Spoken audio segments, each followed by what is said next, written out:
Welcome to the Extraordinary Podcast, where we identify God's uncommon work in common life. Recognizing God's work requires intentionality, but articulating it motivates and inspires. Don't forget to subscribe and never miss an episode. I want to say thank you for joining us for this podcast. If you're a regular listener, you may notice that this is not the normal introduction that we see. And as we begin the new year, I thought we'd do something just a little bit different. Every episode, we've had a guest or multiple guests where we allow them to share their stories and we explore really what God is doing in and through their lives and what God has done and what God is going to do in and through them. And all of these conversations have been fun, but as we begin the new year, on our 51st episode, I wanted to first and foremost say thank you for your faithful listening. And if you are a listener, don't forget to subscribe and like and share, because that's how the word gets out. That's how you make sure you don't miss an episode. But I wanted just take an episode to talk a little bit about the journey that has been this podcast. And as I was looking back at the podcast and what's been going on, I was reminded of why did we start this podcast? What inspired us to begin this in the first place? And one of the first things that comes to mind as I look back on this journey is when COVID happened, we shut everything down and things changed, and how ministry was done changed, and how we distributed and created content changed. And so much of what the church produced was me. Was I did this, that, or the other. And while it almost sounds a little counterintuitive to be talking about that mentality as I'm doing this particular episode, what I was recognizing is that God is doing amazing things in the lives of his followers. Not just clergy, not just those who are in charge, but of every follower of Jesus. God is active in their lives, and we want to make sure we explore that because we can be inspired by that. And the purpose of the podcast wasn't just to create another form of content. It wasn't and isn't just something we do just to pass the time, but it's about articulating God's work in our lives, because it takes intentionality to articulate it, but when we do articulate what God is doing, it motivates and inspires. That motivates and inspires both the individual sharing it and those who are hearing it and listening to it. And so I would say that we've accomplished that, and because every episode has been inspiring in different ways. But as I think back of what were my hopes for the podcast, what did I actually hope would happen? What did it mean to be successful? And honestly, one of the first things is I just didn't want it to fail. Now, we didn't have a lot of financial investment in this. This is recorded on my phone. And maybe we bought a light or something like that. But in general, it was pretty low investment from a financial standpoint. But it took time, it took energy. And honestly, it's embarrassing if something fails. And while I'm not necessarily sure what success means, this was never intended to be something that made money. It wasn't something that we thought was going to get 100,000 views and listens and downloads a week or even a month. But honestly, our biggest thing was to allow people to share their story, to give honor to Jesus, and allow people to listen and to be inspired by that. And so through that, I think we've experienced many benefits from the podcast. And every episode, as I said, has inspiration. And on these episodes, I walk into these episodes having an idea of where the conversation is going to go. Because what happens is I draft questions and I send them to an individual and say, hey, would you consider being a guest on the podcast?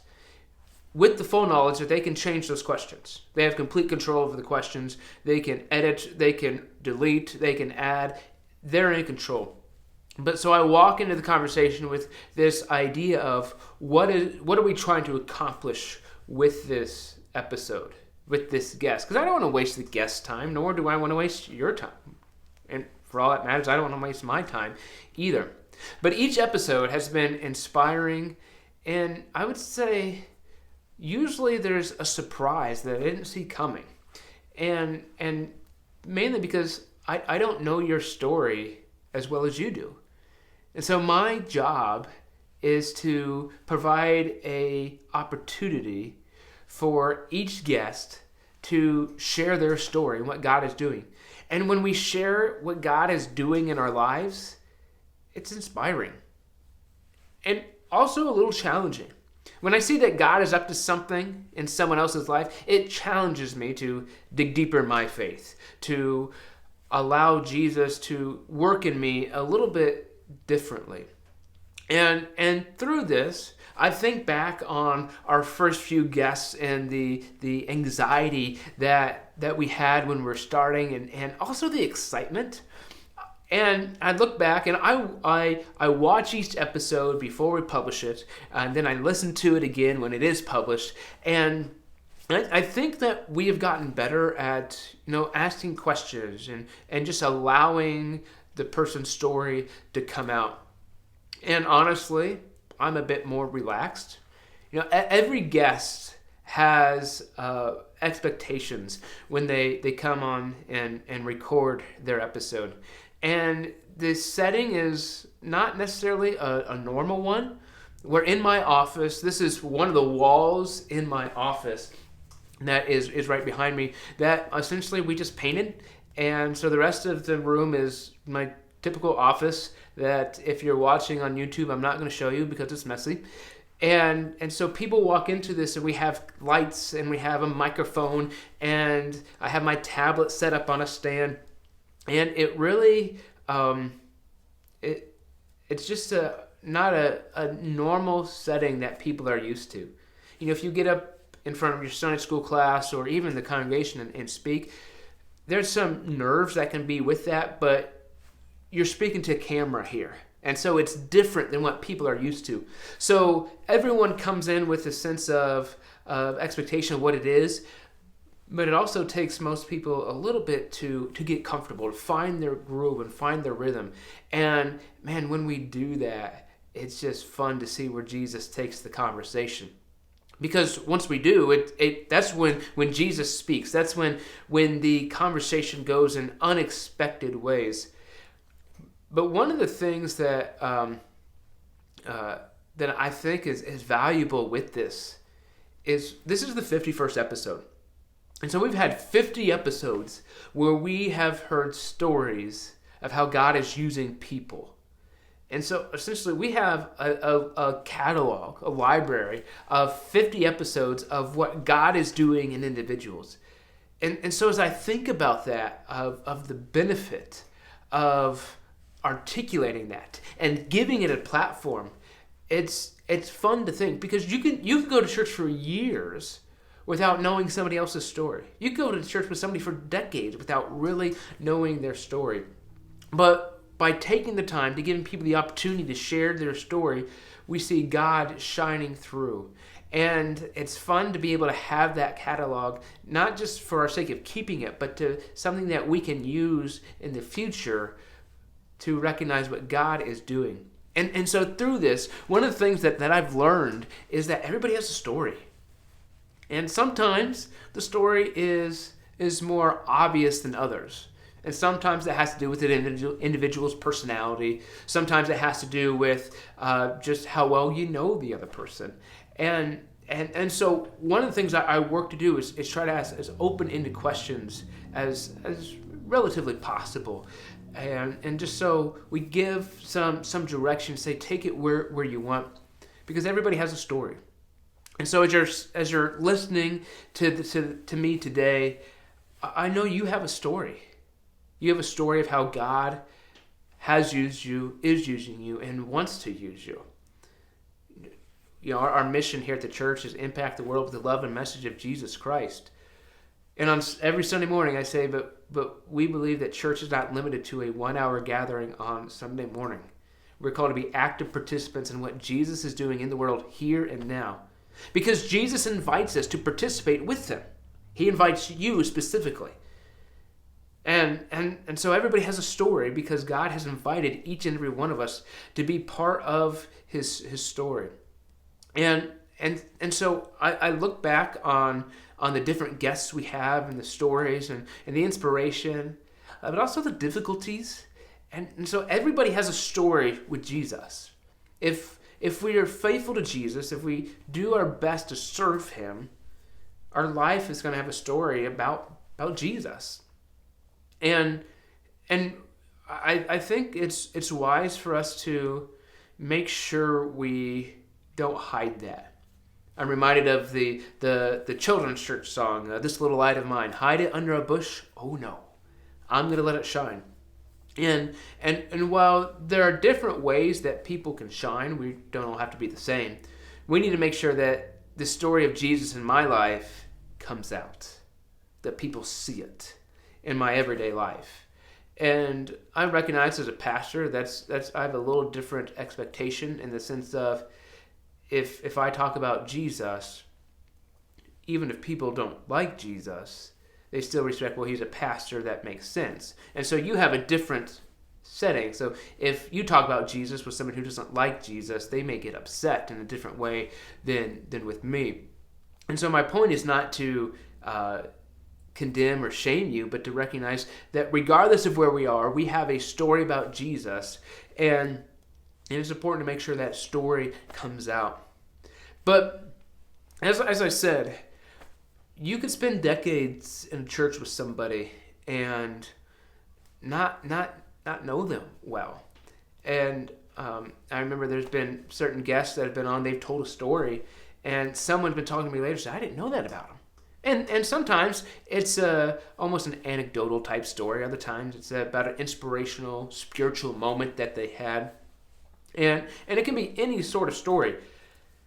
But it's fun to sit next to somebody, to allow them to share. Because we have 20, 25, 30, even 40 minutes sometimes where someone is given an opportunity to share their story. And while after church on Sundays, a lot of people stand around and talk and socialize, and those are great times, but those are pretty limited. You're limited the depth of conversation. Even if you go out to a restaurant, in most settings, your conversation is a little bit limited because of where you are. But in this moment, we have uninterrupted time to explore the story of that individual, of the guest, and what Jesus has done in their lives. And so we get a little bit of a deep dive into their story, but not in a way that makes them uncomfortable, but in a way that allows Jesus to shine through their lives. And, if you've made it this far into today's episode, you're probably a faithful listener. I hope what I'm saying is beneficial or productive in some ways. But as we tried to figure out what the podcast is going to look like in the future, kind of asked the question, why would somebody listen? Also, why should somebody be a guest on the podcast? Well, the podcast is called Extraordinary, God's Uncommon Work in Common Life. And as I think about that, our world is full of discouragement. It's full of frustration, disappointment, heartache. There's a lot of anger out there.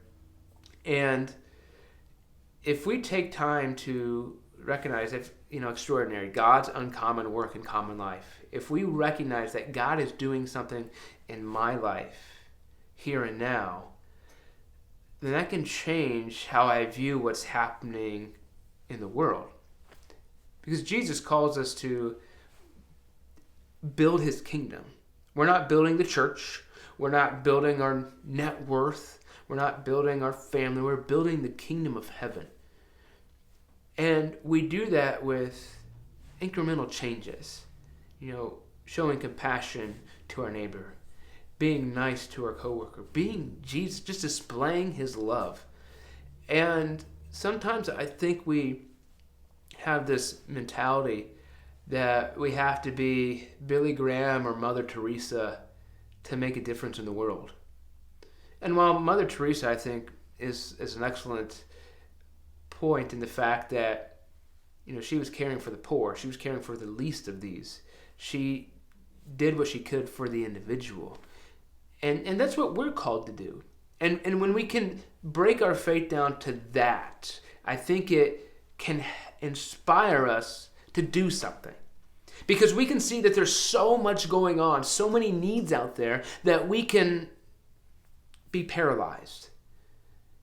I remember when I was in college, my freshman year, the first semester, one of my professors was handing out the syllabus, and he said, and most of us were freshmen in the room, and he said, this is going to be a change for you guys. There's going to be a point in the semester where you feel you have so much to do. And the professor said, make sure you start doing something. So if you have 4 papers due in different classes, start. Just do something. And so one of the challenges I want to have for you is make sure you do something. As you're thinking about, well, what is God doing in my life? What is God calling me to do? Well, articulating God's work requires intentionality, but articulating it motivates and inspires. Do things like listen to this podcast, listen to other podcasts, dive into the Bible, do some, be nice to your neighbor, show the love of Jesus to individuals that you encounter. That's how we change the world. We don't change the world by these big grandiose things. We change the world by being Jesus to the individual. So I want to challenge you with that. And we have episodes coming up, and that should be, I think, fun, inspiring, that are worth listening to. And we'll see where this takes us. God's not done. God continues to work in our lives. He continues to work in your life, in my life. And that's fun to be a part of.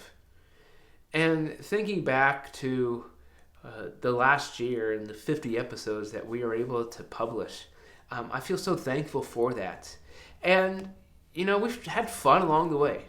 Every conversation has been fun. There's been a lot of laughter, a lot of just getting to know each other. And, we try to do some fun things. And one of the things that I enjoy about the podcast, if you watch on YouTube, is I have this little figurine here, this little bobblehead that some people affectionately refer to as Terry Bradshaw, if you're familiar with the NFL and the Hall of Fame quarterback for the Pittsburgh Steelers. This is not Terry Bradshaw. It's Phineas F. Bresee, who is the founder of the Church of the Nazarene, which is the denomination that we are a part of. And so he has been in every episode except one. I'll be impressed if you know which episode that he was not in. But we try to do fun things because, following Jesus isn't boring. It's an adventure. It's something that should challenge us. And as you are making plans for this new year, are you living an adventure for Jesus? Or are you kind of just getting by? And we all have seasons in life that are difficult, that are frustrating. But at some point, we can't allow the season to be an excuse. So what is 2023 going to look like for you? While you may not be able to predict what's going to happen, we can predict our obedience to Jesus. We can commit to being faithful to Him. Because no matter who you are, whether you are starting out on your journey with Jesus or you've followed Him for 50 years, Jesus still has something more for you. And that's what this podcast is about. That God is alive and active in this world.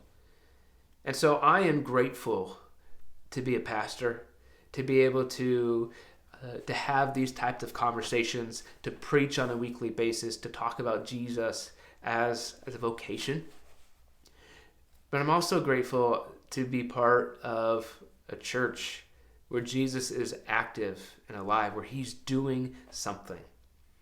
And so we're going to have more times of more guests, more episodes, because Jesus isn't done with us. I believe great days are in store for the church, and I think this local church has great days in store for it, but I just mean the church in general. That Jesus is active, He's alive, and if we allow Him to move in us, then He's going to do powerful things. So thank you for listening. I want to encourage you again, don't forget to like, to share, to subscribe. The more you like and share, the more people see this.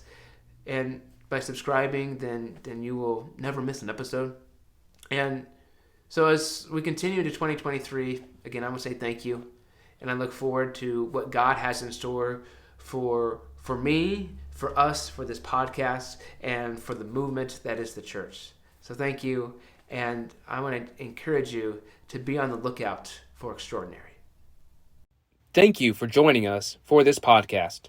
Be on the lookout for how God does uncommon work in common life. And please subscribe to never miss an episode.